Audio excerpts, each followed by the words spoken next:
আমাৰ এই জামুগুৰিহাটৰ জ্যোতি বিষ্ণু সমন্বয় ক্ষেত্ৰত আমাৰ ভক্তপ্ৰাণ বাপ বৈষ্ণৱসকলক আদৰিবৰ কাৰণে অহা আমাৰ 6, 7, 8 তিনিদিনীয়া যি আমাৰ অধিৱেশন, সেই অধিৱেশন ভাগত আজি উখল মাখল পৰিৱেশ।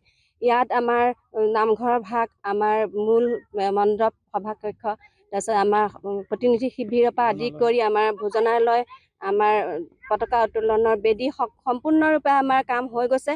এতিয়া আমি আহি পেলাই আজি আমি প্ৰদৰ্শনী ভাগত উপস্থিত হৈছোঁ। ইয়াৰো আমাৰ সম্পূৰ্ণ কাম হৈ গৈছে। ইয়াত দেখা গৈছে আমাৰ 12চৰীয়া ভাওনাৰ এটা খুব আকৰ্ষণীয় অনুষ্ঠান তেওঁলোকে পৰিৱেশন কৰিবৰ কাৰণে যোজা কৰিছে।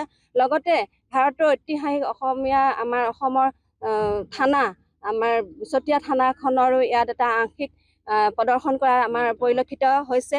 গতিকে ভাবিছোঁ কন্যাকাৰ আমাৰ মাননীয় আমাৰ বিধায়ক মহোদয়, সকলোৰে পৰিচিত, আমাৰ সকলোৰে মৰমৰ, সকলোৰে শ্ৰদ্ধা বিধায়ক মহোদয়ৰ দ্বাৰা আমাৰ কন্যাকাৰ যি পৰিৱেশ, সেই পৰিৱেশো ইয়াত আমাৰ উপস্থাপন কৰা হ'ব।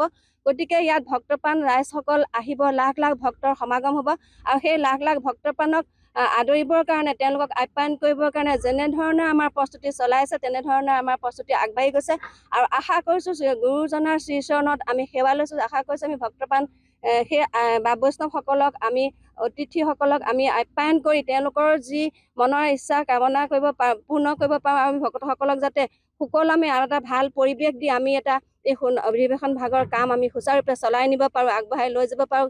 তাৰ কাৰণে আমাৰ প্ৰচেষ্টা ইতিমধ্যে আমাৰ 90% হৈ গৈছে, 10% আছে। সেই 10%টো আমাৰ এই 5 তাৰিখৰ ভিতৰত হৈ যাব বুলি মই আশা কৰিছোঁ। আৰু সকলোকে মই এইখিনিৰ পৰা সেৱা ধৰিছোঁ যাতে আমাৰ এই কামভাগ কোনো ভক্তপ্ৰাণ ৰাইজে যাতে ইয়াত আহি আমাৰ কোনো অসুবিধা নাপায়, তাৰ কাৰণে যি তৎপৰ ব্যৱস্থা কৰিছে, সেই তৎপৰ ব্যৱস্থাত সকলোৱে হাত উজান দি সহায় কৰি সকলোৱে যাতে ইয়াত আহি তেওঁলোকক আমি ভক্তপ্ৰাণ ৰাইজসকলক আমি যাতে সহায় শুশ্ৰূষা কৰিব পাৰোঁ, তাৰ কাৰণে আমাৰ গুৰুজনাই নিশ্চয় শক্তি দিব আৰু এই অধিৱেশন ভাগ সুন্দৰ সুঠাম হৈ উঠিব বুলি মোৰ মনে ধৰিছে। আৰু তেখেতৰ ওচৰত মই সেৱা গ্ৰহণ কৰিছোঁ। কৃষ্ণ জয় গুৰু শংকৰ কৃষ্ণ।